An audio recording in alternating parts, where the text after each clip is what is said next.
seul rendez-vous qui vous permet de vous ouvrir au monde, c'est ici. Expression libre, confidence sur vous et sur les autres, prise de position sur les questions majeures du moment. Ici, je vous reçois sans complaisance ni parti pris. Alors, préparez-vous, bientôt, ça sera votre tour.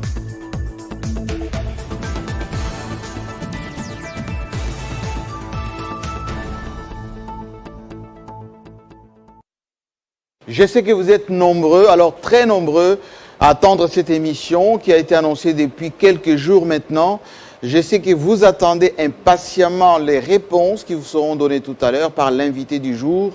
Je sais également que c'est le premier rendez-vous avec un responsable de haut niveau de la ville capitale de Kinshasa. Oui, celui qui assure la présidence de l'Assemblée provinciale ici à Kinshasa, la capitale, avec plus de 10 millions d'habitants.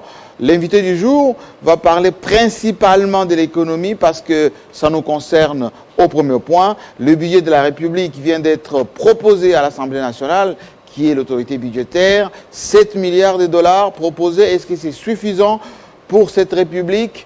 Est-ce qu'il y a encore beaucoup à mobiliser? Parce que le président de la République lui-même l'a dit hier, on ne mange pas les potentiels, on ne peut pas les vendre, il faut transformer ces potentiels.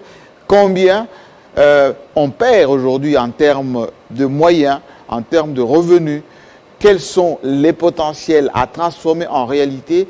L'invité est expert en la matière, diplômé, mais aussi un libre penseur. L'invité du jour, c'est pasteur et président Godefroid Mpoyi, notre invité. Merci de l'applaudir. Et voilà. Monsieur le Président, merci beaucoup d'avoir honoré ce rendez-vous qui est très attendu par les Congolais, des Kinois d'abord, parce que vous êtes actuellement le président de l'Assemblée provinciale de Kinshasa. Et nous avons souhaité vous inviter parce que vous êtes un économiste respecté dans ce pays, mais surtout quelqu'un qui a la liberté de penser en matière d'analyse économique très pertinente. Bienvenue, Monsieur le Président. Merci. Je commence d'abord par vous souhaiter un joyeux anniversaire. Ah, merci, Président. Ma voix est véritablement enrouée, sinon j'allais chanter pour vous. Non, le Président ne chante pas. Merci. Merci beaucoup. Prenez ce fauteuil, c'est pour vous. Merci. Installez-vous. Merci beaucoup. Vous êtes accompagné de membres de la dynamique pour le soutien des actions de Godefroid Mpoyi, qui est le président de l'Assemblée provinciale de Kinshasa, acteur politique, analyste, en même temps professeur d'université. Comment vous allez d'abord, Monsieur le Président? Très bien. Très bien. Vous êtes plutôt jeune, toujours positif, de bonne humeur, très souvent d'ailleurs. Où est-ce que vous puisez votre optimisme? Je ne m'occupe pas de futilité. Même quand on vous attaque, même quand on fait des analyses parfois négatives vous concernant, vous restez positif à chaque fois. Ce sont des gens qui sont achetés et je ne les suis jamais. Et ils répondront devant Dieu un jour. Devant Dieu. Ouais. Est-ce qu'on peut allier l'homme de Dieu, parce que vous êtes un pasteur, vous prêchez, vous vivez sobrement, et la vie politique, la gestion de la cité? Lorsque vous interrogez l'histoire Jean-Marie, c'est que jusqu'au XIIe siècle, les grandes questions de la réflexion et des gestions étaient l'apanage du prêtre. Du prêtre. Et ce prêtre-là qui alliait la théologie et la philosophie s'appelait les druides. Ça veut dire que l'homme de Dieu est à même de gérer la cité. Naturellement, le problème c'est que chez nous, vous avez laissé les médias entre les mains des gens qui ne se renseignent pas avant de parler en public. Vous savez, avant de parler en public, il faut convoquer toutes les forces de l'intelligence. C'est ici où on ne connaît pas la valeur d'un pasteur. Donc, scientifiquement parlant, l'histoire managériale atteste que jusqu'au XIIe siècle, les grandes questions de la réflexion et de la gestion étaient l'apanage du prêtre. Et comme si cela ne suffisait pas, oui, la grande université du monde qu'on appelle l'université d'Harvard, c'est l'œuvre d'un pasteur. Et ce pasteur-là s'appelait Harvard. C'est lui qui céda l'un de ses locaux à la jeunesse de Boston parce qu'il voulait que cette jeunesse puisse faire des études exigeantes. Merci. Donc, il n'y a pas d'incompatibilité entre le pastorat et la politique. Parce qu'en fait, celui qui fait la politique, il sert Dieu de manière temporelle, tandis que le pasteur, il le fait de manière sacrée. Vous le dites avec autant de liberté parce que, très brièvement, je peux dire que vous êtes élu député de Bandalungwa. Vous êtes professeur en économie et fiscalité développement. Vous êtes alors détenteur de plusieurs diplômes. Doctorat naturellement de l'université de Liège, de l'université de Kinshasa, l'université de Harvard, vous venez de parler. C'est pas donné être universitaire et surtout diplômé d'Harvard. Vous êtes le pasteur représentant légal de l'église Image de l'Éternel et président de la confession religieuse de refondation de l'église du Christ au Congo. Ça fait un peu plusieurs casquettes pour vous, Godin Paul. Bon, c'est une petite chance que j'ai eue de la part de Dieu. J'avais un certain appétit d'apprendre. C'est ce qui m'avait poussé à faire tout cela, mais cela ne fait pas de moi forcément les moutons à 5 pattes. Lorsque je le faisais, c'était pour ma propre culture. Ce n'était pas pour me comparer aux autres. Je sais qu'il y en a aussi qui me dépassent. Mais ce qui est certain, que j'ai des petites compétences à faire valoir. Vous êtes modeste. On va essayer de regarder ce que nous avons préparé, nous, comme portrait de Godin Paul. Mais juste après, on va commencer cette émission parce que je sais qu'à la maison, vous êtes nombreux à attendre cette émission. On a reçu plus de 80 questions. Il y en a d'autres que je vais lui poser tout à l'heure, d'autres qui seront remises à la fin de cette émission pour qu'il puisse répondre en fait directement. L'émission a été justement préparée par l'un de ses collaborateurs et un journaliste émérite, ou plutôt émérite, de qualité, John Lungila, le patron de la dynamique. Voici le portrait de l'invité du jour. JMK Today.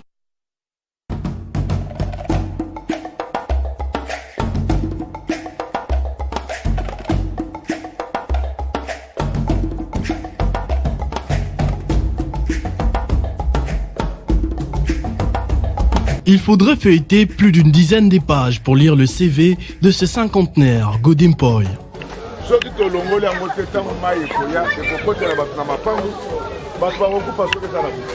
Homme à multiples casquettes, ce n'est pas par hasard qu'il a atterri depuis les dernières élections au poste de président de l'Assemblée provinciale de Kinshasa.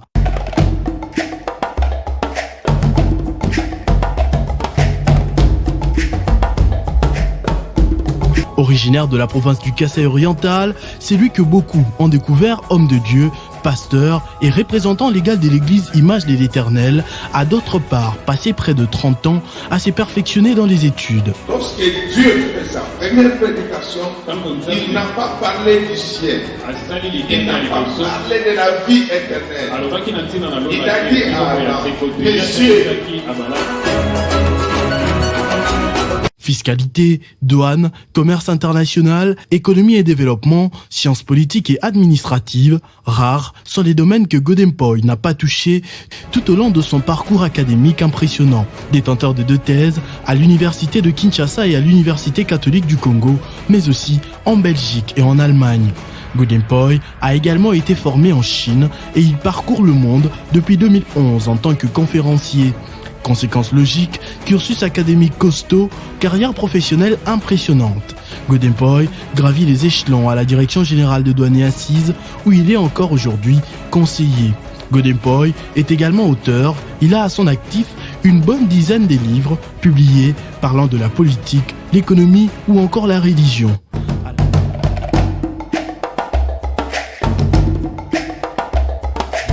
À la tête de l'Assemblée provinciale de Kinshasa depuis les dernières élections au pays, Godin Paul est peut-être le président le plus remarquable que n'ait jamais connu cette institution.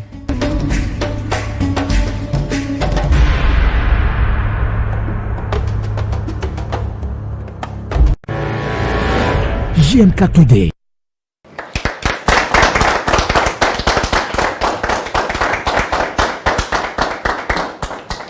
impressionnant. Ça ne vous donne pas les tournis quand on parle de vous comme ça? Bon, vous savez, moi, ça me fait rire lorsque je vois des gens qui font leur thèse à l'âge de la retraite, organiser des fêtes au stade des martyrs. Oui. Tout ce qu'on vient de dire là, je l'ai fait modestement. Et ça va faire pratiquement 20 ans que je suis dans l'enseignement. Le plus important, ce n'est pas que les gens sachent ce que je fais. Le plus important, c'est ce que je peux faire pour les Quinoises et Quinois, ainsi que l'ensemble de la République démocratique du Congo. Donc, les gens qui se forment un peu à la hâte, depuis quelque temps, on assiste à une espèce de frénésie vers le doctorat, vite fait, tout ça. Pour vous, les scientifiques, ça ne vous choque pas un peu? Personnellement, ça me choque, parce que c'est anormal. Le professeur, c'est à la fois un intellectuel et un expert. Il doit avoir suivi un cursus.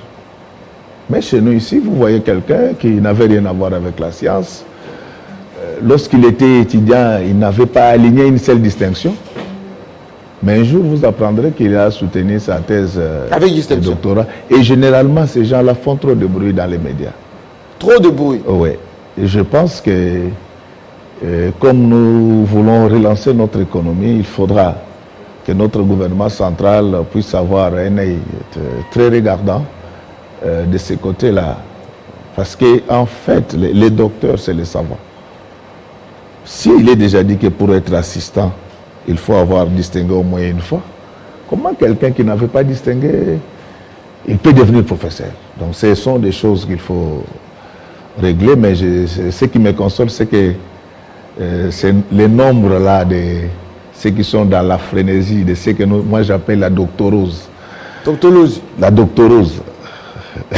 Alors, ils ne sont pas nombreux. Je suis sûr que chez vous, vous avez noté et vous avez beaucoup spéculé sur ça. Ils ne sont pas nombreux. Oui. Je voudrais que les gens ne puissent pas tous les sacraliser dans ce pays. Donc je ne dis pas que je suis plus intelligent que les autres, mais il faut suivre les cursus. Mais les preuves sont là. Le problème, c'est que les professeurs, ça ne se décrète pas. Là, je voulais quand même que les ministres de l'enseignement supérieur universitaire puissent prendre cette question en main.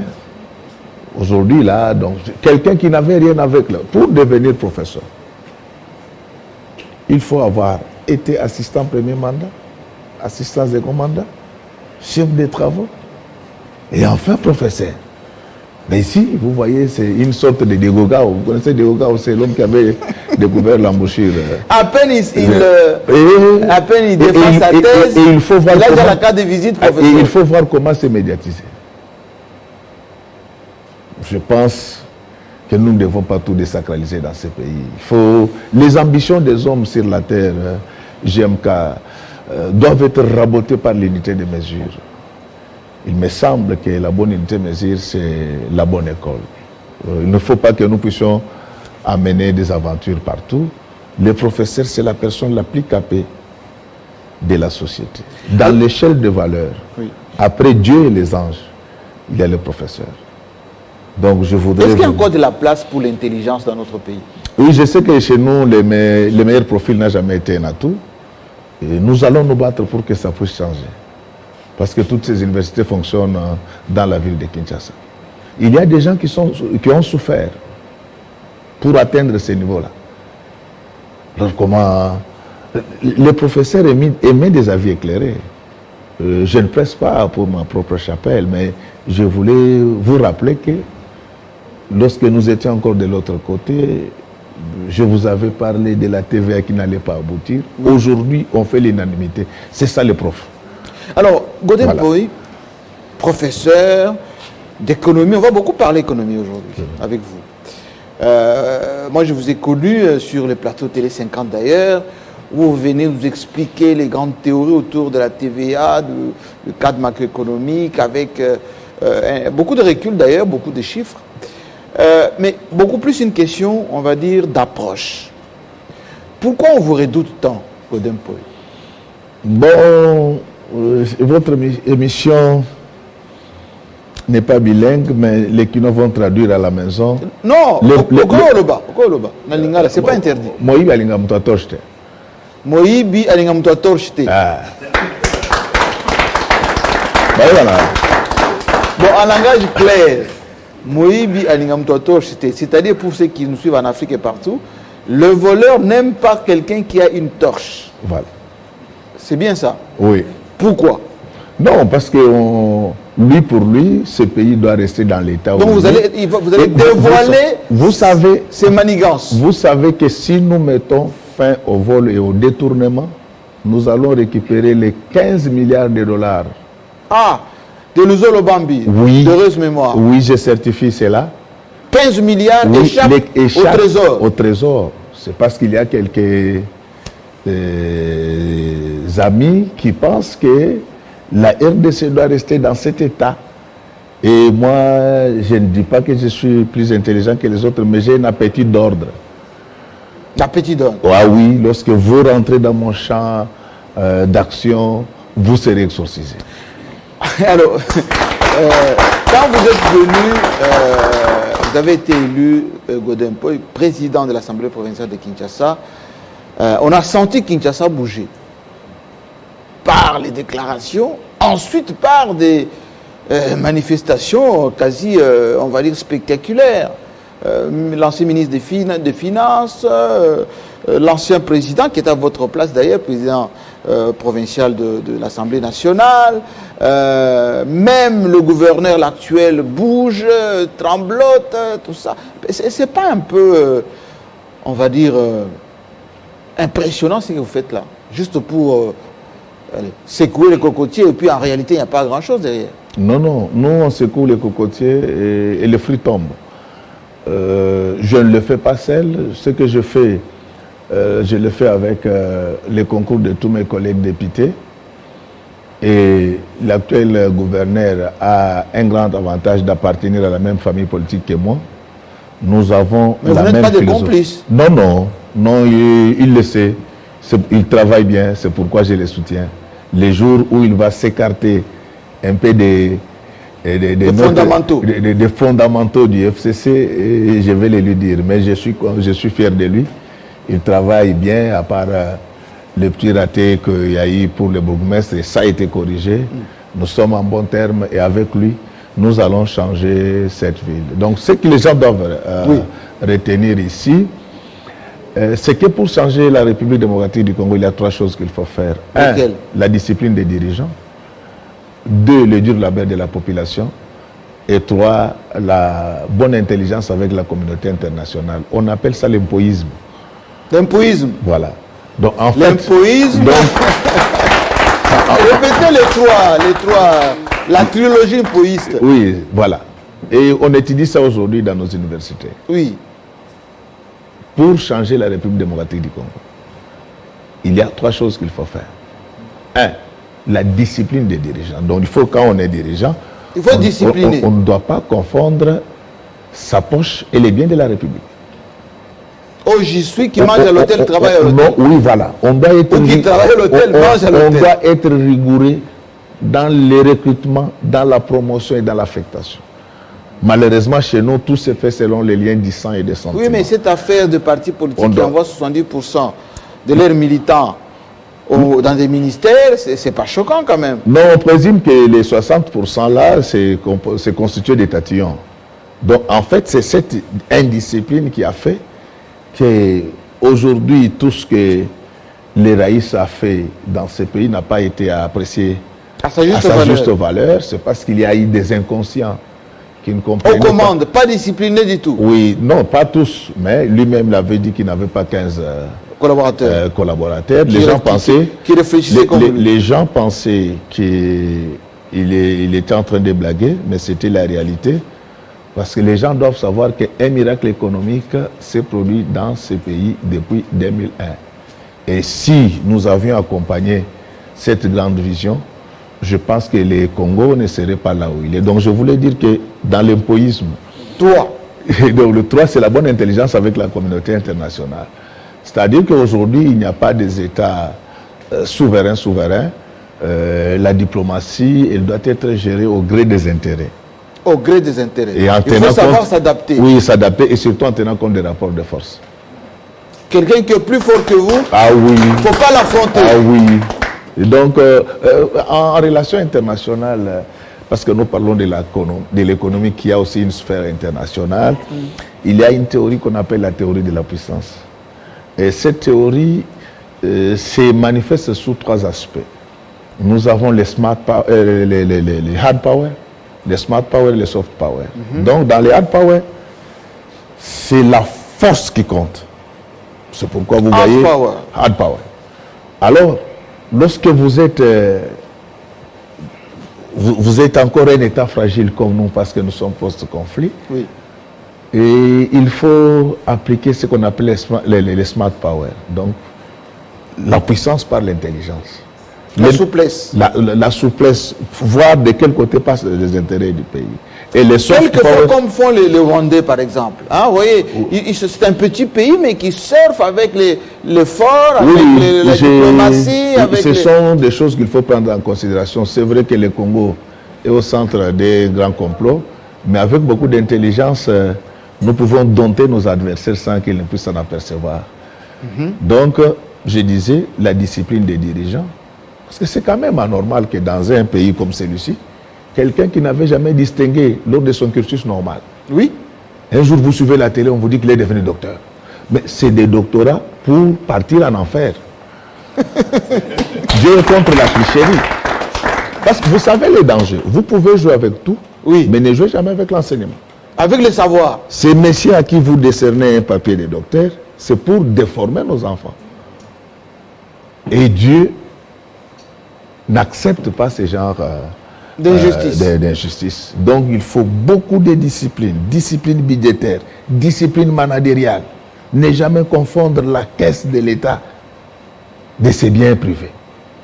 Nous le faisons, nous allons récupérer les 15 milliards de dollars et la gratuité sera une grande réussite. On va parler longuement aujourd'hui de la gratuité aussi, mais j'aimerais bien, si vous voulez bien, qu'on parle un tout petit peu de la discipline qui est votre sphère d'intelligence, de prédilection, c'est l'économie.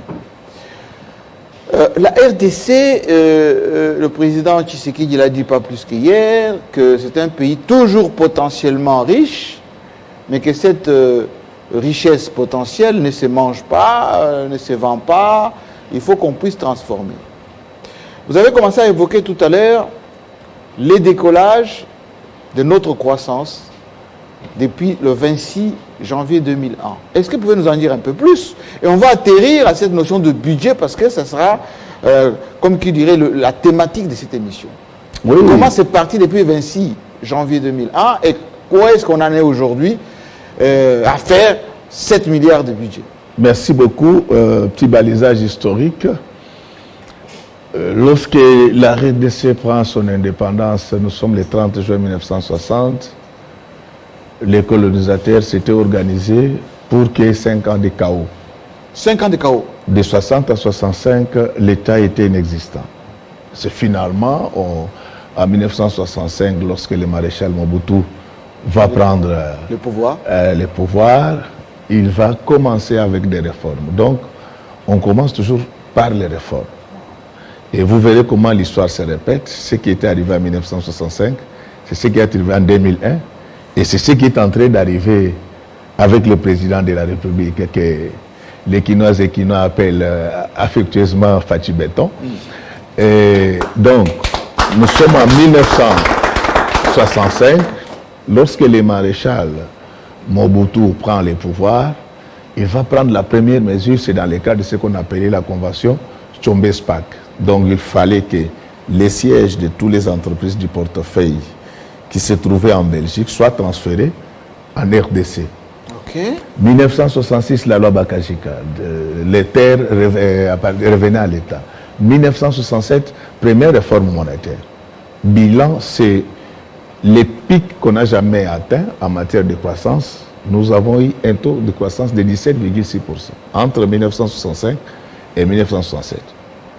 C'est à ce titre-là que la République d'Isaïr va rentrer dans son premier programme avec le Fonds monétaire international, qui était concluant de 1967 à 1970, parce que par la suite, après cette réforme monétaire, en 1969, nous avons eu les premiers codes des investissements libéraux très attrayants. En 1970, nous avons eu la SOFIDE, et c'est toutes ces réformes qu'on a vu apparaître des grandes sociétés congolaises, notamment les Goudi, Sotexki et j'en passe et des meilleurs. Alors, lorsqu'on termine ce premier programme avec le Fonds monétaire international, on en a négocié un deuxième. Donc, il devait aller de 71 à 76. Donc, ces malaises des chocs exogènes ne datent pas d'aujourd'hui, parce que nous l'avons déjà connu en 1973. Qu'est-ce qui va se passer en 1973? Sur le plan international, nous avons ce qu'on appelle les Gold Standard Exchange, qui faisait que les dollars avaient le droit de convertibilité en dollars, en or. Alors, le dollar va connaître une dévaluation. Le dollar dévalua. Au même moment, les prix de nos métaux rouges étaient restés tels quels sur la place internationale. Les cuivres, le cobalt. Oui, c'est ce qui fait que le Zaïre n'a pas pu honorer ses engagements auprès de nos partenaires. C'est depuis lors que le marasme économique commença. Donc la chute aux enfers a commencé dans les années 70. 70, parce que les gens parlent de lazarénisation, peut-être. Oui. Il ne faut pas un effort pour faire un morcelage conceptuel. À la suite de ces marasmes, nous étions incapables d'honorer nos engagements vis-à-vis du Fonds monétaire international. C'est ainsi que vint la lazarénisation 73, radicalisation 74, rétrocession 75. Ça n'allait toujours pas. Et comme la planification économique fait de fait le roi, vous aurez remarqué que c'est vers 1977 que la première contestation politique va commencer. Avec la lettre de trêve parlementaire en 1978. C'est une logique. Donc il faut, les questions de l'État étant polygonales, il faut en faire une lecture transversale. Parce que les gens pensent que cette contestation est venue comme ça. Non. Donc, les gens comme Papa Étienne Tshisekedi, d'heureuse mémoire, ils avaient déjà vu loin et large la crise des années 70, voilà, avec son époque dans les parties de là. On a tenté avec la lazarénisation, ça n'a pas marché, radicalisation, rétrocession en 1975, puis finalement, en 1978, nous allons avoir la loi cadre portant disposition applicable aux entreprises publiques. Oui. On évolue, quand on entre dans les années 85, la situation allait de mal en pis, jusqu'à l'arrivée de M. Laurent Désiré Kabila, ces soldats du peuple, que le Congo n'avait jamais connu. Oui. Alors, il va se passer quelque chose dans ce pays le 26 mai. Malheureusement que ça n'intéresse pas les gens chez nous, mais je préfère le dire. Oui. Parce que ce que j'ai dit, Dieu l'aurait dit s'il lui avait été demandé de le dire. Et le 26 mai, le nouveau chef de l'État, le 26 janvier. Donc, lui, il prend son pouvoir au mois de janvier. Oui. Mais c'est le 26 mai qu'il va concrétiser son discours d'investiture. Il va recevoir les institutions de Bretton Woods, à savoir le Fonds monétaire international et la Banque mondiale. Alors, c'est ces jours-là que 3 grandes décisions ont été prises, et ce sont ces 3 grandes décisions qui orientent la croissance économique jusqu'à ce jour. Je ne le dis pas parce que je suis aujourd'hui président de l'Assemblée provinciale, je l'ai toujours dit et j'avais promis de le répéter même devant un fusil. Alors, qu'est-ce qui va se passer lorsque les Raïs va recevoir? Parce que autant nous disons que Papa Étienne c'est le père de la démocratie, autant nous devons avoir le courage de reconnaître que les Raïs c'est le père de la croissance économique. De la croissance économique. Personne ne peut s'en attribuer. Donc, c'est ces jours-là que les économistes le savent. Donc ça, nous ne sommes pas dans... C'est indiscutable. Nous ne sommes pas dans les débats de la rue. Donc ça, c'est scientifique et technique. C'est ces jours-là que l'avenir de la RDC a été scellé. Et je crois qu'avec Fachi Béton, cette vision, cette flamme ne va pas s'éteindre. Je crois comme à ma propre vie. Lorsque les Raïs va recevoir les institutions de Bretton Woods ces jours-là, ils vont prendre 3 décisions importantes. 1, il fallait laisser la monnaie flotter. On fait flotter le franc congolais. Voilà. 2, il fallait appliquer la vérité des prix dans le secteur pétrolier. Et 3, il fallait accepter cette foultitude de réformes apportées par les Fonds monétaires à la Banque mondiale, dont la réforme phare a été le code minier de 2002. C'est ce code-là qui a rendu le secteur attrayant et tiré avec force la croissance de notre pays. Et depuis, la croissance n'a cessé d'être positive. Ce que les gens ne savent pas, je sais que moi et vous, on en parlait dans les couloirs. Oui. Ce que les gens ne savent pas, c'est qu'en 2001, le budget de la République démocratique du Congo était de 296 millions. Seulement. De dollars. 296 c'est à la suite, parce que les gens, vous savez, moi, je ne voulais pas tout de suite faire la politique. C'est par révolte que j'ai décidé de le faire. Parce que Dieu nous a donné un paradis. Et on ne doit pas continuer à mourir de faim. Ce sont ces 3 mesures qui ont amené la croissance. J'ai l'autorité de le dire. Qu'est-ce qui va se passer lorsqu'on laisse la monnaie flotter? Elle retrouve sa vraie valeur, elle va se stabiliser. Lorsque vous pratiquez la vérité des prix dans le secteur pétrolier, on va vendre les produits pétroliers à sa vraie valeur, bien sûr, avec par moment la fiscalité négative. Oui. À ce moment-là, il n'y avait plus de fil. Et vous aurez remarqué que ça va faire pratiquement 18 ans qu'on n'a plus connu ce genre de choses. Oui, oui. À la pompe. Ça doit être dit et avec beaucoup d'autorité. Maintenant, il y a eu cette foultitude de réformes, mais la réforme phare qui a apporté la croissance, c'est le code de 2002. Parce que j'entends souvent les gens dire, mais pourquoi on avait accordé tant d'avantages aux expatriés? Oui. Le développement d'un État est chronophage. Il s'inscrit dans le temps. Dans le temps. Ce n'est pas moi qui l'ai dit. Rostow l'avait dit avant moi. C'est une démarche processuelle. Ce qui fait mal.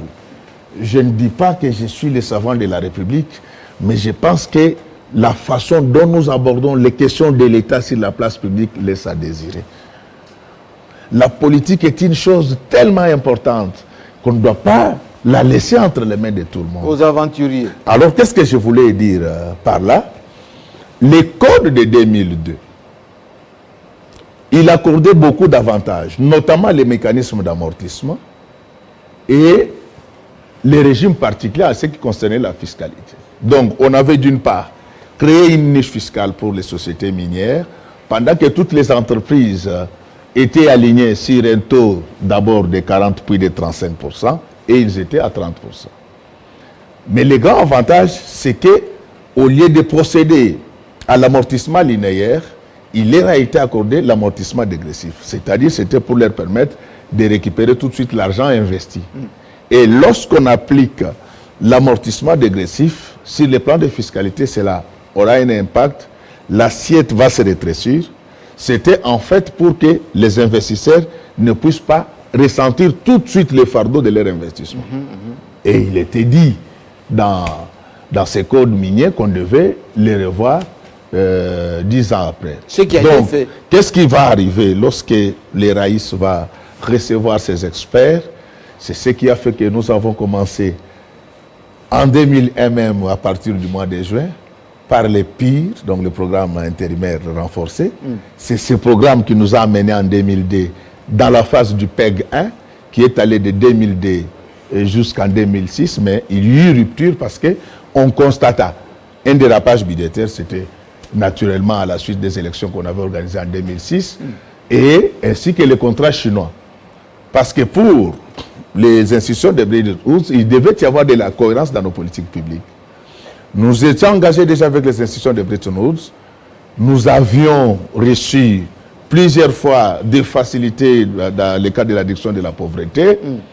Et c'est dans ce cadre-là que nous avons eu à atteindre d'abord le point de décision de l'initiative PPT puis les points d'achèvement qui a fait que nous puissions obtenir l'effacement de notre dette de plus de 12 milliards de dollars. Oui. Alors, la communauté internationale ne comprenait pas comment nous pouvons, pendant que nous sommes dans la procédure de l'obtention de l'affaissement de la dette, de l'effacement de la dette, et continuer encore à prendre des engagements qui étaient en réalité des nouvelles dettes qu'on contractait. 9 milliards. Alors, 8 milliards 800. Oui. Alors maintenant, qu'est-ce qui va se passer devant ces dilemmes? Le Fonds monétaire a pu se retirer. Finalement, il y a eu le programme relais de consolidation en 2006. Ils sont revenus en 2009 pour repartir en 2012 à la suite de ce qu'on a appelé la cession non transparente des titres miniers de la GECAMINE dans le cadre de Mutanda Mining. Oui. Donc, bref, je voudrais, avant de rejoindre le président de la République, qui dit que nous devons transformer les potentiels en richesse, que les gens comprennent d'où nous venons, où nous sommes, et je suis sûr qu'avec le président de la République, nous irons encore très loin. Qu'est-ce qui se passe? Ce pays, pour la toute première fois, a connu un taux de croissance positif sur une période de 18 ans. Donc, depuis l'indépendance, c'est la période de Joseph Kabila a connu une croissance positive. Tout économiste sérieux, quelles que soient ses convictions politiques, doit le savoir. Le problème, c'est que vous, pour des questions économiques, vous invitez des philosophes. Et à ce moment-là... De la preuve, on a un économiste aujourd'hui, on est bien servi. Je ne suis pas seulement principiel. Oui. Je suis factuel. L'économie étant chiffréiste, vous pouvez le vérifier. En 2001, notre budget était de 296 millions. Et sur cette période, les salaires étaient payés chaque mois. C'est vraiment un exploit. C'est pourquoi je crois qu'avec le président de la République, qui est d'ailleurs en alliance avec les Raïs, oui. Je pense que ça sera un bon continuum. Qu'est-ce que nous devons maintenant faire? C'est d'imaginer comment transformer nos potentialités en richesse. Quelles sont nos potentialités? Le secteur minier congolais représente 24 000 milliards de dollars. 24 000 milliards de dollars. Et nous n'avons pas que ça. Lorsque vous prenez notre hydrographie, nous avons le fleuve Congo, que j'aime bien appeler le fleuve Zaïre, pas dans le sens péjoratif parce que j'ai grandi avec ça. Oui. Ce fleuve est long de 4 700 km. Sixième au monde de par sa longueur. Donc ça arrose toute la République. Et deuxième de par son aire de drainage. Avec ce fleuve, nous pouvons exporter de l'eau douce. Nous pouvons faire de la pêcherie industrielle. Et je voulais vous informer que rien qu'entre le Poul Malebo et Kisangani, le potentiel est de 120 tonnes poissons par jour. 120 tonnes. Et pour y arriver, il faut seulement acheter des chalutiers. Et un chalutier coûte 500 000 $. À part le fleuve, donc je parle d'abord du fleuve lui-même. Oui. Avec le fleuve, nous pouvons faire de l'électricité. C'est ce qui fait que notre potentiel électrique est de 13% sur le plan mondial. Nous pouvons... autant de barrages qu'on veut. Hein? Oui, par des joint ventures, nous avons ces courants, nous allons les vendre au Nigeria, nous allons les vendre en Afrique du Sud. À part ça, ce fleuve, c'est pratiquement une autoroute. Donc on peut faire couler autant de marchandises. Autant de marchandises par le fleuve. On peut faire le tourisme par le fleuve. Mais malheureusement, lorsque vous les traversez, ce sont des chiens morts qui rencontrent votre canot rapide lorsque vous êtes en train de traverser. C'est triste. Et je crois que même les poissons sont en train de se plaindre dans ce fleuve-là en disant mais pourquoi Dieu nous avait envoyés ici. Alors, les poissons meurent de vieillesse d'après... C'est ça les potentialités que nous devons transformer. Donc on décline d'abord les potentialités avant de faire voir comment nous pouvons transformer ça en richesse. À part les fleuves, nous avons au moins 83 lacs dans ces pays, dont les plus poissonnés du monde. Mais avec ça, on continue à importer des chinchards. Si. De Namibie, du Sénégal. Donc il y a un problème. Et quand vous voulez parler, il veut dire quoi? Je dis que. Je dis que. Donc, et avec autorité. Avec beaucoup d'autorité. L'émergence passe par l'intelligence. Donc, à part les fleuves, j'étais en train de dire que nous avons 83 lacs, dont les plus poissonnés du monde. Cela doit nous questionner et questionner. Lorsque vous quittez notre hydrographie, je ne veux pas parler des rivières avec lesquelles on peut avoir toutes sortes de barrages. C'est quand même révoltant qu'aujourd'hui, les sociétés minières importent l'électricité de la Zambie. C'est ça les questions de la République qui doivent nous hanter. C'est ça les grands débats de notre pays. Dans beaucoup de questions d'ailleurs qu'on nous pose, si Godin Poy était le Premier ministre de la RDC, quelle politique économique aurait-il mis en place? Bon, déjà ils disent pour augmenter les budgets de 7 milliards. C'est un docteur qui nous appelle de Dakar, il s'appelle docteur Vincent, qui nous suit au Sénégal. Docteur Vincent, que Dieu vous bénisse. Lorsqu'on est Premier ministre, la planification économique, comme j'étais en train de le dire, était chronophage. Il y a des actions qu'on pose à court, moyen et long terme. Donc, en République démocratique du Congo, lorsque vous êtes nommé Premier ministre, la première des choses qu'il faut faire, il faut regarder la charpente budgétaire de notre pays. Dans nos recettes courantes, il est établi qu'au moins 70% de nos recettes courantes proviennent de la fiscalité et de la parafiscalité. Oui. Et il y a également les participations, c'est-à-dire les recettes générées par les portefeuilles de l'État. Les entreprises. Voilà. Donc, lorsque vous arrivez à court terme, on ne cherche pas tout de suite à faire des modélisations. À court terme, il est connu et reconnu dans ce pays que la grande barrière à la mobilisation accrue de recettes, elle est anthropologique. Oui, en langage plus clair. Donc, ce sont les hommes qui font défaut. Donc, l'homme congolais est l'handicap au budget important. La plupart des gens qui travaillent, pas tous bien sûr, la plupart des gens qui travaillent dans les services mobilisateurs de recettes, oui, la tendance, c'est de prendre les biens de la République. De se servir. Et se servir. C'est ça notre malheur. Et même les gens que nous traquons là, nous ne les traquons pas parce qu'ils ont pris nos biens. Ils sont à la base de ces morts récurrentes qu'il y a à Mamayem, faute de médicaments. Nous allons les poursuivre jusqu'à leur dernier retranchement. Donc, si les routes sont abîmées dans ce pays, c'est notamment à cause de ces gens-là. Bref, je voulais dire au docteur Vincent que la mobilisation accrue des recettes passe par l'application de la théorie de la chicotte et de la carotte. Donc, c'est-à-dire que lorsque vous arrivez Premier ministre, la première des choses, il faut faire comme Florent Ibenge. C'est-à-dire rechercher les meilleurs.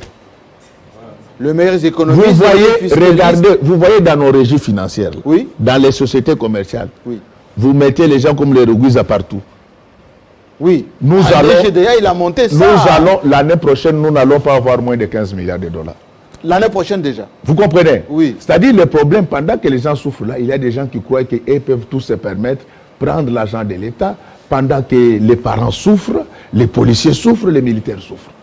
Donc la première des choses, c'est de savoir qui mettre à la tête d'une régie financière, d'une société commerciale. Depuis la réforme du portefeuille, 17 juillet 2008, ce pays a 20 sociétés commerciales, 20 établissements publics et 5 services publics. Alors, lorsque vous mettez de l'ordre de ce côté-là, vous procédez d'abord de manière empirique. Le docteur Vincent qui est au Sénégal, il le sait. Oui. Lorsque vous êtes au Sénégal, les ratios recettes fiscales PIB est de 25%. 25%. C'est-à-dire que, au bas mot, lorsque vous êtes Premier ministre dans un État, les recettes fiscales que vous pouvez attendre par rapport à votre pays, lorsque nous sommes dans l'espace OCDE, la moyenne de ces ratios est de 33%, mais il y a les États comme la France qui vont jusqu'à 47%. Lorsque vous êtes en Afrique, ici, la moyenne est de 20%. Et je vous dis les cas du Sénégal, où les ratios est de 25%. Et chez nous alors? Chez nous, c'est moins de 10%.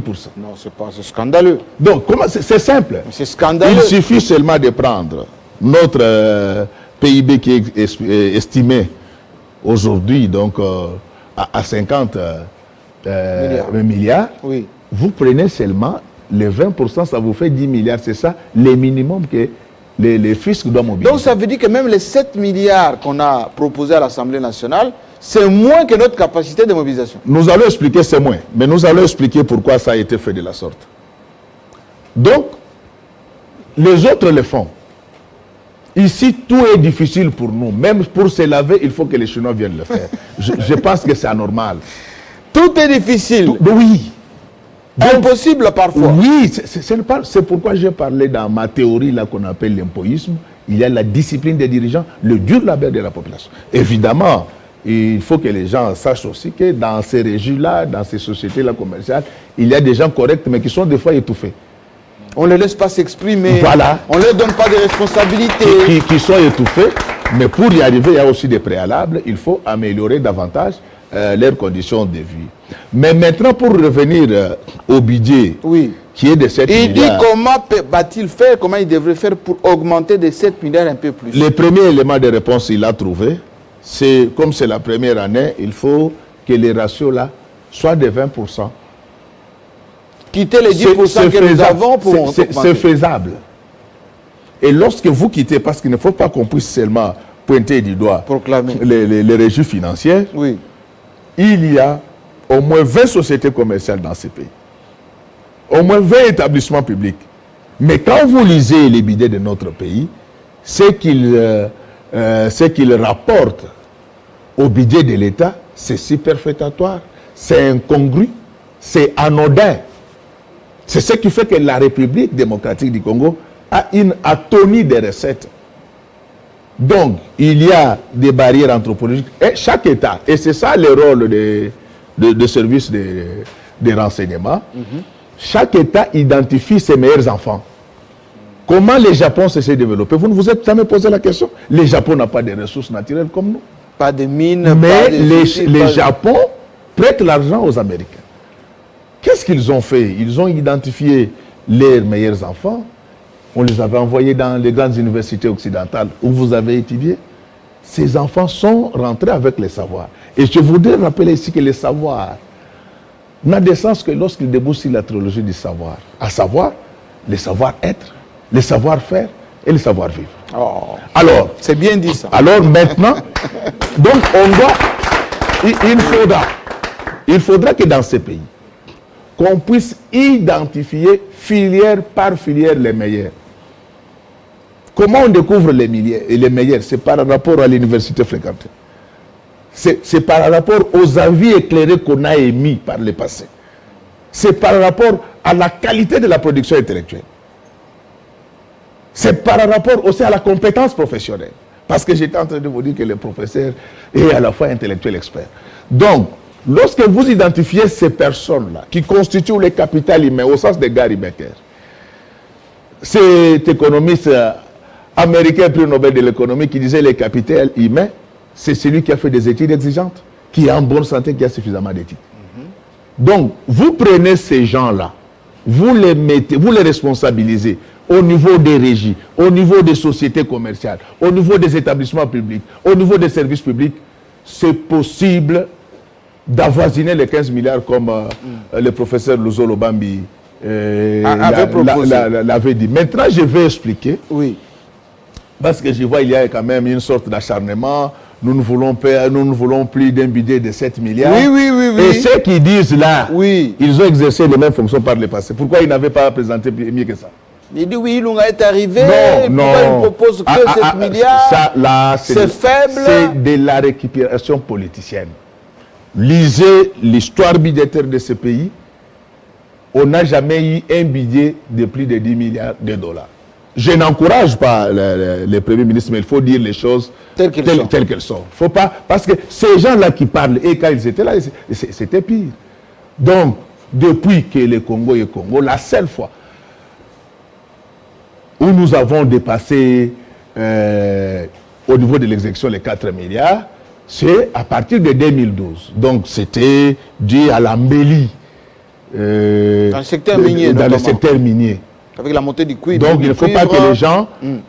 Qu'est-ce qui se passe pour le moment? Oui. La guerre commerciale entre les États-Unis et la Chine a des répercussions négatives sur les finances publiques de la RDC. J'explique, je ne justifie pas la modicité. Je vais donner des propositions par la suite. Les grands partenaires commerciaux de la RDC, en tant que regroupement économique, c'est d'abord l'Union européenne. Mais d'État en État, c'est la Chine qui est le plus grand partenaire de la RDC. La Chine vous contrôle les 8% des importations mondiales, 8% 12% des exportations mondiales. Elle achète à elle seule entre 40 et 50% des matières premières qui sont vendues sur la place internationale. Mais la Chine a des problèmes depuis la guerre que la guerre commerciale a constaté, parce que cette guerre a commencé tout simplement à la suite du déficit constaté par le président Trump dans ses transactions commerciales avec la Chine. Ces déficits avaient atteint les seuils de 420 milliards de dollars. Alors, comme la Chine ne sait plus vendre comme par le passé, il y a maintenant un problème au niveau de l'économie chinoise. Donc la Chine achète suffisamment de matières premières lorsqu'elle vend davantage. Maintenant que le marché s'est rétréci, il y a la tonne de la demande sur la place. Vous aurez remarqué qu'en décembre 2018, le cobalt était à 55 000, mais il est tombé jusqu'à moins de 30 000. Les gens parlent de quoi? Lorsqu'on fait les billets d'un État, il y a le cadrage qui tient compte des aspects nationaux et des aspects internationaux. Et les aspects qui comptent, ce sont les aspects de vos grands partenaires. Donc, il y a un problème, c'est que depuis que ce pays a commencé, personne n'a jamais mobilisé 10 milliards de dollars. Je n'encourage pas les 7 milliards, mais j'explique pourquoi on en est là. C'est que les gens doivent savoir que les budgets de l'État est un conflit entre l'économie et le management. Et pour ceux qui connaissent le management public, il y a des fonctions séquentielles en management public. Et la première, c'est la planification. Donc le budget fait partie de la planification. La planification économique a toujours été minimaliste. Lorsque j'élabore un budget de 7 milliards, il s'agit de valeurs planchées. Au niveau de l'exécution, c'est sûr qu'avec un peu de stratégie, on peut faire plus. C'est-à-dire qu'il a minoré. Non, il n'a pas minoré. Non, d'une manière prudente. C'est ça la prudence économique.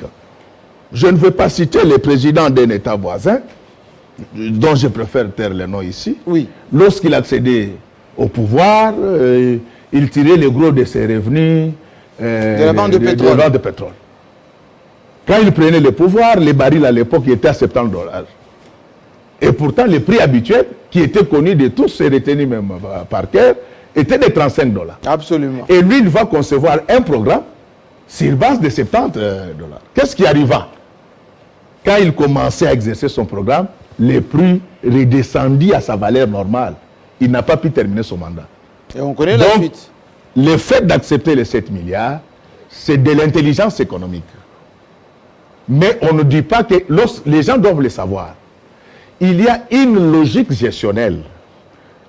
L'économie et le management s'embrassent quelque part, ainsi que les politiques publiques.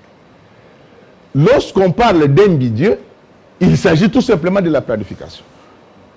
Le budget, c'est un plan annuel. Le programme, c'est un plan à moyen terme. Alors, si docteur Vincent dit,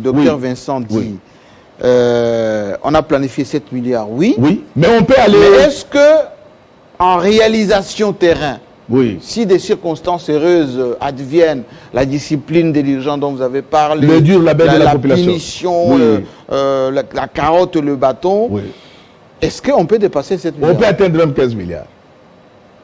Mais pour cela, il faut également qu'il y ait la culture fiscale dans les chefs de la population. Chez nous, c'est 7%, il paraît. Oui, ça dépasse rarement les 10%. C'est ça le problème. Et là, oui, il y a la responsabilité du fisc, mais il y a aussi la responsabilité des contribuables. Nous sommes tous fiscophobes. Fiscophobes. Nous sommes tous fiscophobes. C'est-à-dire qu'on n'aime pas la... Non, personne n'aime pas l'impôt. C'est vrai que l'argent, c'est quelque valable chose... pour l'autre. C'est vrai que l'argent, c'est quelque chose de précieux. Ce n'est pas toujours de gaieté de quelqu'un qu'on s'en dessaisit. Oui. Mais chacun de nous a l'obligation constitutionnelle. De payer l'impôt. De payer l'impôt. Je sais, quand je sensibilise, les gens me disent, mais nous attendons voir ce qu'on va faire de ce qui a été collecté. Oui, mais il faudra que nous puissions maintenant faire corps avec la République et regarder avec elle dans la même direction. Autant nous traquons les gestionnaires indélicats, oui, autant nous devons sensibiliser davantage la population pour qu'elle contribue aux charges de l'État. Et c'est ça qui va nous permettre d'avoir un bilan développementaliste. Donc, ce que j'ai donné comme réponse au docteur, oui, ça c'est à court terme.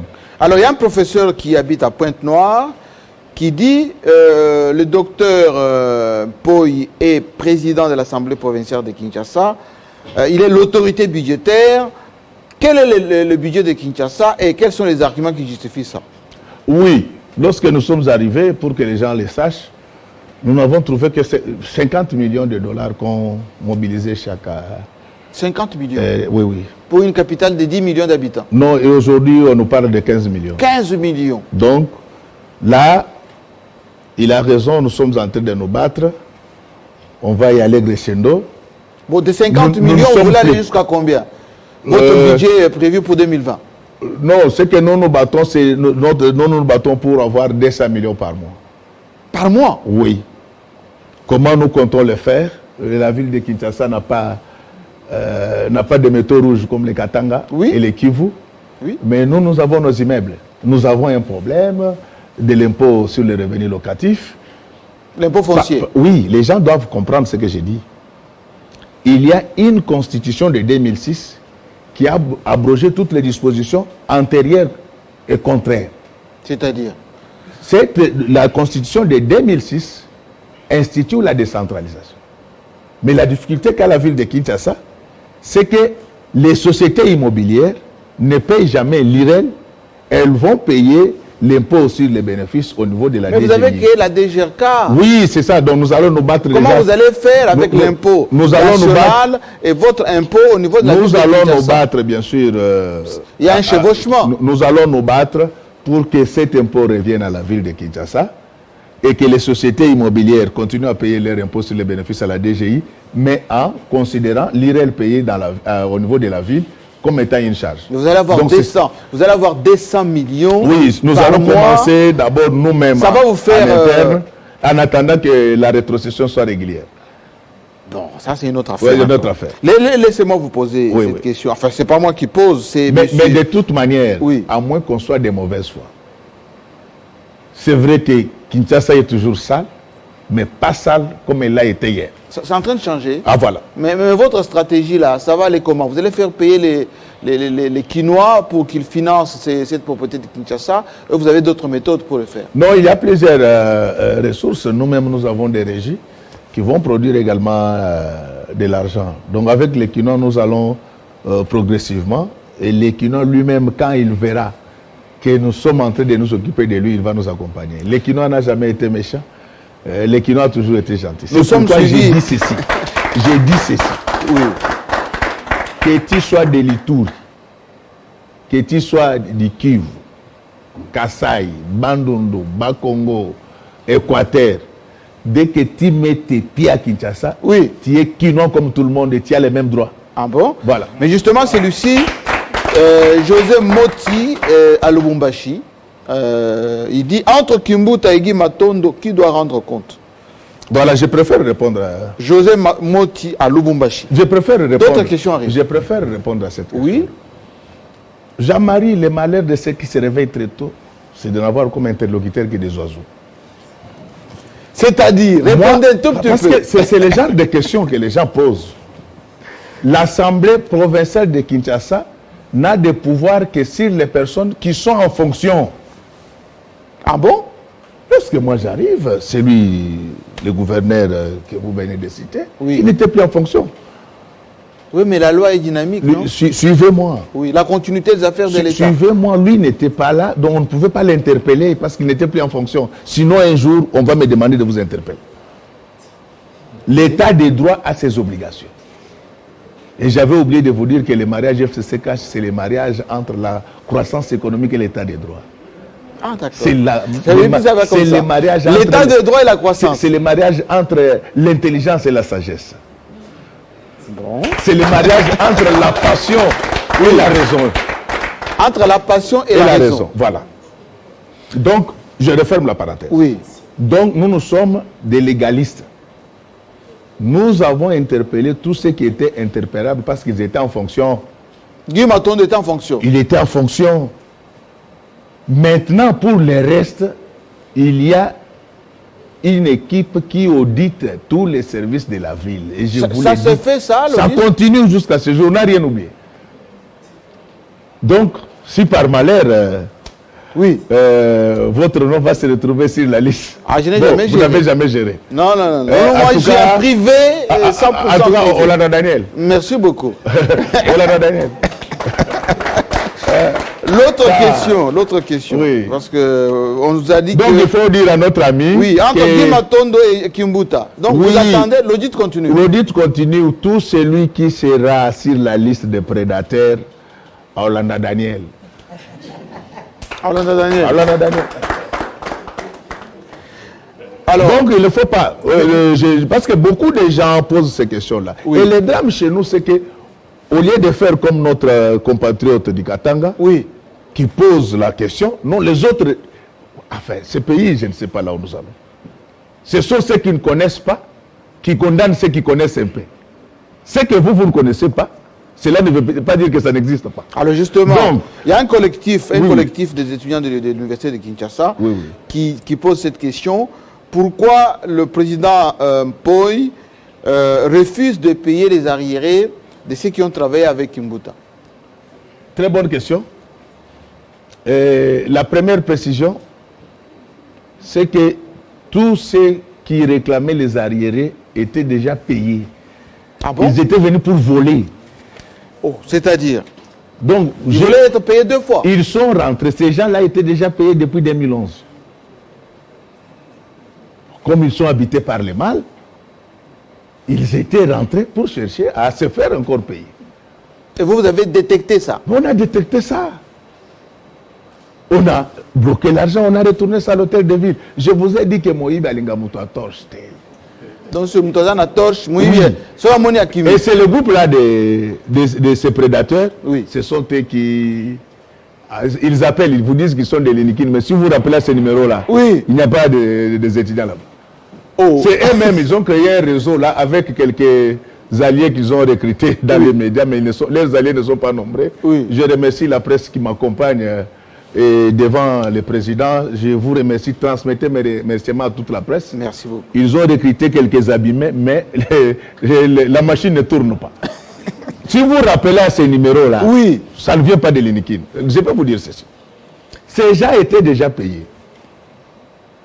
Ils reviennent pour la 2e fois qu'on leur paye encore. Et ils me disent à moi, président Isakop, moi je ne suis pas l'homme à faire des combines. Ah, c'est-à-dire, ils voulaient que vous sortiez cet argent et vous vous retrouvez et si j'avais accepté, il allait me faire des rétrocommissions.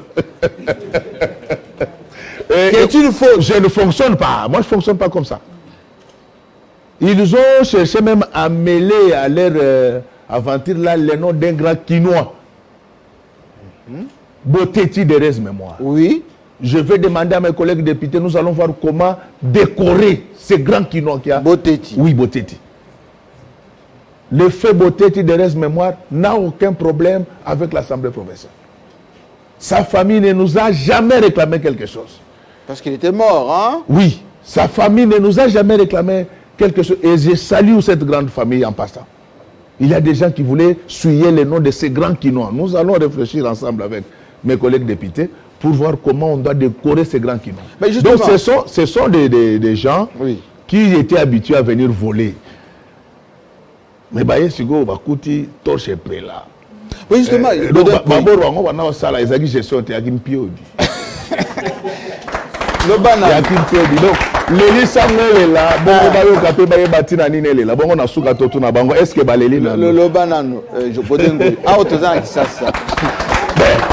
Donc la seule compétence qu'ils avaient, c'était le vol et l'injure. Alors, monsieur Tozana Kisasa. Oui. Lobanano. Makamu nyonso yo ozo sala Godem Poi. Ouais. Bakino bazota la yo. Ouais.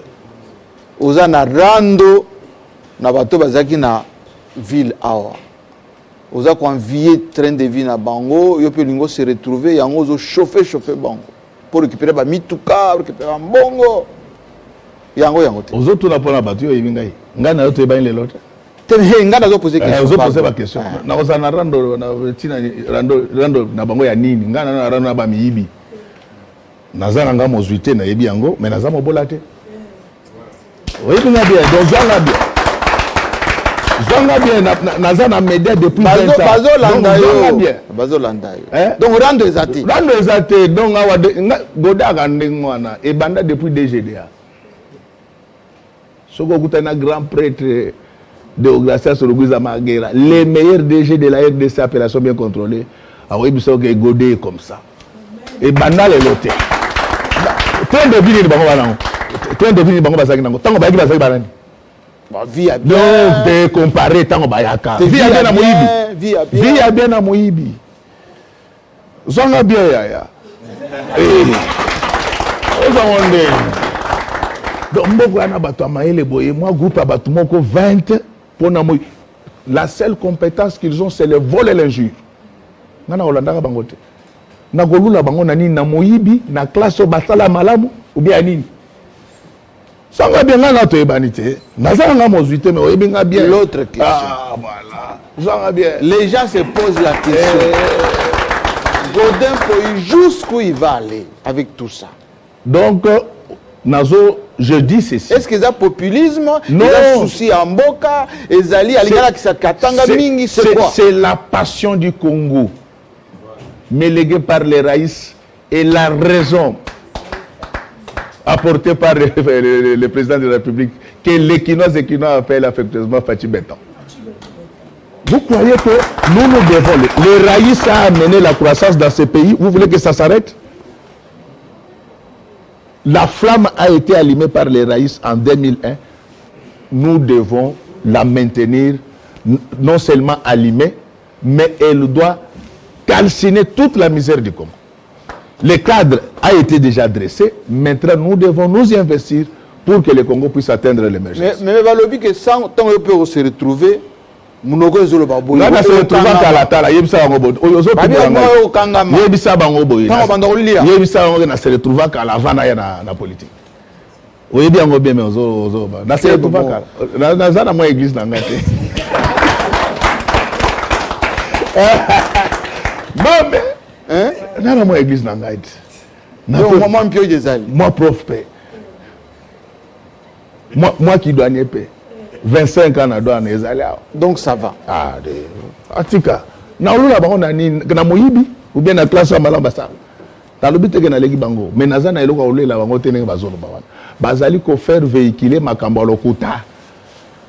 Biso ngai ezali conviction na ngai le cas est pas union son atanga. Na bossa na kate na bane 89 déjà moi na classe na biso moko alingaka tricher na 4 examen. Principe qui date. Non, ça ne date pas de tozo sala po mutu pe andima biso te to sala ngo po na Congo po na kin biso tango toza quand nous on grandissait cette ville n'avait rien envie à louer. Au lieu c'est en Belgique. Oui, il y a des gens qui vont accepter de détruire la ville de Kinshasa. Les gens meurent à Mamayemo. Les policiers ne sont pas bien payés. Et ces gens prennent des millions. Ils vendront leur argent pour remettre leur bien pour remettre cet argent. Ça, je vous le dis, vous pouvez le croire. Et vous suivez, hein? Oui, je n'ai pas perdu.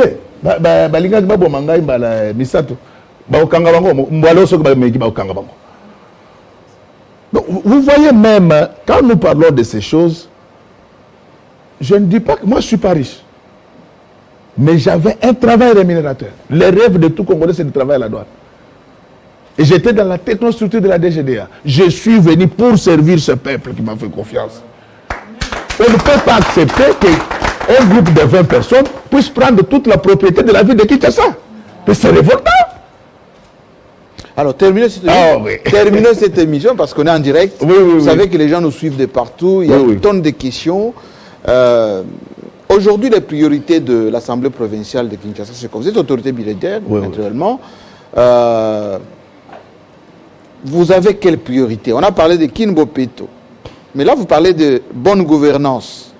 Est-ce que vous parlez aussi de programmes de restructuration de cette ville? Parce qu'il y a l'infrastructure qui laisse à désirer, des marchés qui pullulent partout.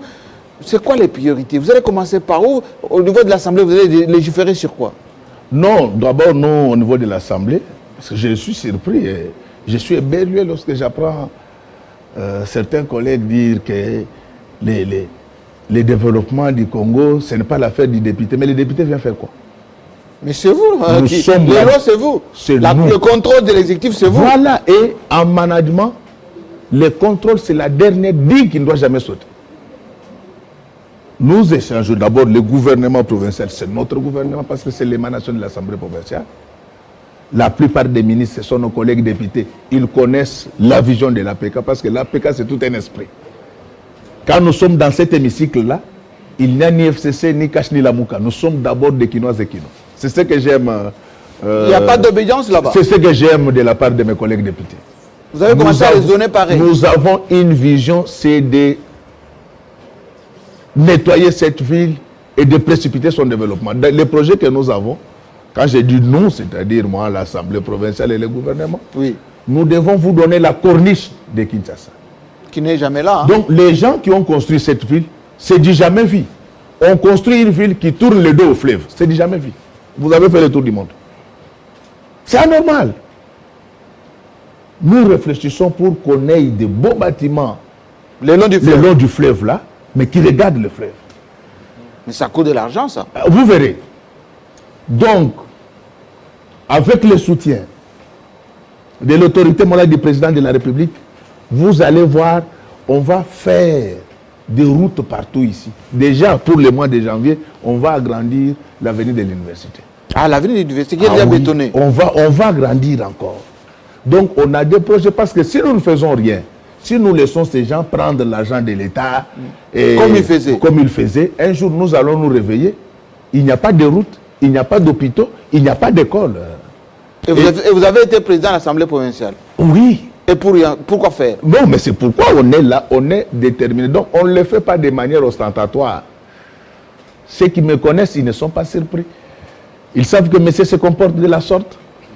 Donc, nous avons des projets, vous verrez des métros ici. À Kinshasa. À Kinshasa, et c'est pour bientôt.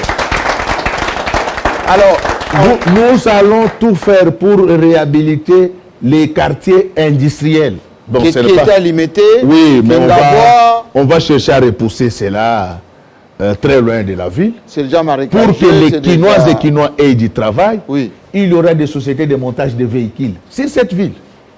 Comment on peut gérer une ville, un État où on n'a aucune vision? Il n'y a pas de Donc tout ce qu'on sait, c'est venir voler et prendre du méchoui les soirs à Matombi. Merci beaucoup. Non. On termine cette émission. On va vous suivre, Godin Poy. Hein? On doit vous suivre de très près parce que... il faut que les gens comprennent que là, c'était la chaleur de la communication. Oui, on a bien compris. On a bien compris. Donc, vous avez besoin d'assurance.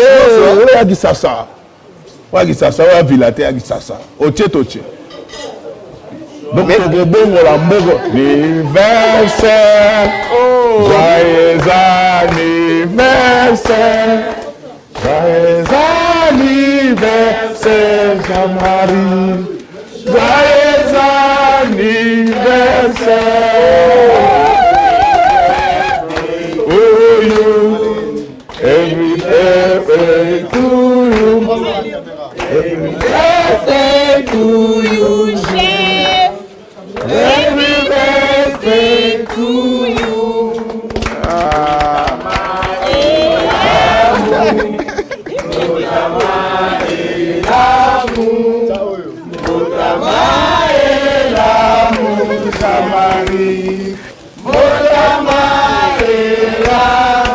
Merci beaucoup.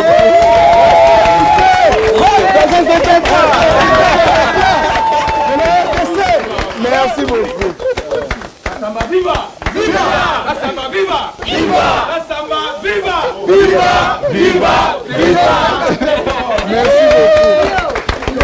Merci beaucoup. Je suis vraiment, c'est l'émotion un peu, parce que je ne m'attendais pas du tout à une surprise comme ça. On avait préparé notre émission normalement, et je ne savais pas qu'il y avait tout ça. Toute l'équipe est là, voilà, le président qui a fait une très belle émission est là, et vous qui êtes chez vous en direct, vous êtes là aussi. Il n'y a pas plus de bonheur que ça. Voilà, merci beaucoup, merci à toute l'équipe, merci pour le soutien, on est là pour tenir et vous servir, voilà, merci. Voilà. Qui peut pas... Oh mais c'est pas possible, c'est pas possible, c'est pas possible, merci beaucoup. Ben, je peux vous dire, mettez-vous ici, honorable. Non, restez debout. Lui, c'est un grand frère. Quand moi je suis arrivé en Europe, lui, c'est l'ami personnel de mon grand frère, parce que nous ne sommes que deux. Il s'appelle Roger Lumbala. Ils m'ont vu venir jeune à l'école. J'ai commencé ma carrière de journaliste, etc. Voilà mes grands frères qui m'ont vu grandir en Europe. Voilà. Ça me fait, oui, surtout dans les médias. Voilà, ça me fait plaisir, voilà, d'être entouré comme ça. Il y a beaucoup d'émotions. Voilà. Nous sommes très fiers de vous. Oui. Vous avez votre micro. Oui, nous sommes très fiers de vous. Et Nalingana Yebsa GMK que Oumela avec possibilité de glissement. Merci. Ouais, monsieur Nkiba, venez parler, madame, je voulais le micro parce que c'est le jour où vous m'avez plus surpris là. J'ai peur un peu mon latin. Nous, on est très fiers de vous. Parce qu'à côté de vous, on a pu avoir beaucoup de matière. Vous nous avez aiguisé sur le plan professionnel. Donc vous êtes un grand frère, un papa sur le plan professionnel. Que Dieu vous bénisse. Beaucoup de succès, que du bonheur pour vous. Merci. Voilà. Madame. Oui. En tout cas, je suis en train de célébrer une vie. La vie de celui que j'appelle la sommité de l'espace médiatique congolais. Jean-Marie Kassamba, il est vraiment un père pour nous. Merci. Il a un grand cœur. Et vivez 100 ans, vivez longtemps, comme aime le dire. Allez, John. Bon, je crois qu'au nom des journalistes chroniqueurs politiques que je représente sur ce plateau, je voulais vous souhaiter un joyeux anniversaire. Votre aura arrose les journalistes qui ne sont même pas des Télé 50. Voilà. Tous ceux qui ont cru en vous et qui ont accepté de vous suivre comme leur grand maître ont vu leur carrière s'améliorer, émerger. Merci. Et au nom de tous ces journalistes, chroniqueurs politiques, je vous dis merci et vous faites notre fierté sur le plan national et international. Merci beaucoup. Oh, les dames n'ont pas parlé. Hein? Ma fille adorée qui vient d'être épouse. Voilà. Bon anniversaire, chef. Merci, que c'est le temps de plus qui s'ajoute à votre âge, vous apporte beaucoup de bonheur. Santé, longévité, encore beaucoup de sagesse et vivez 100 ans, vivez longtemps. Merci madame. Merci. Est-ce qu'on peut manger le gâteau parce que je suis un peu émotionné là. Hein? On est très content avec. Qui encore? Il y a quelqu'un? J'aime Attention, attendez d'abord.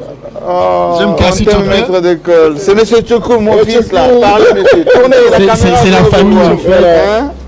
Voilà, vous avez dit dernièrement, je me souviens l'année passée, que rien n'était plus important que la famille. Donc tout ceci est possible parce que c'est la famille et c'est la famille qui est plus importante. La famille vous souhaite joyeux anniversaire. Merci beaucoup.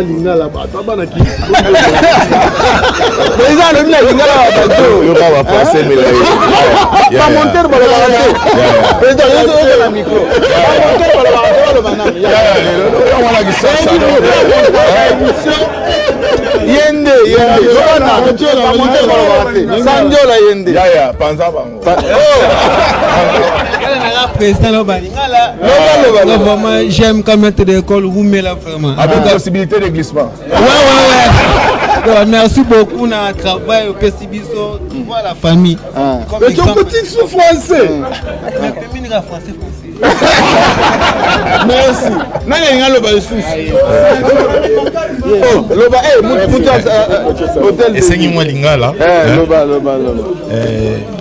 Vieux ou mon anniversaire, l'excellent journaliste. parce que le ministre a excellence vieux JMK il musala na ependeza professionnel les actions na tali TV na bi on dit TV5 mais ala na Congo donc l'excellence ezalaka na ye akine kaka liboso jamais na sima. Merci beaucoup. Merci beaucoup. Oh, conclue avec JT. Voilà. Alors je suis très c'est à moi oui. Alors moi j'ai quelques jours ici à Télé 50 en provenance de Lubumbashi, j'ai rencontré un JMK qui a des réflexes, qui a de l'inspiration en permanence. Donc c'est quelqu'un qui réfléchit à tout moment.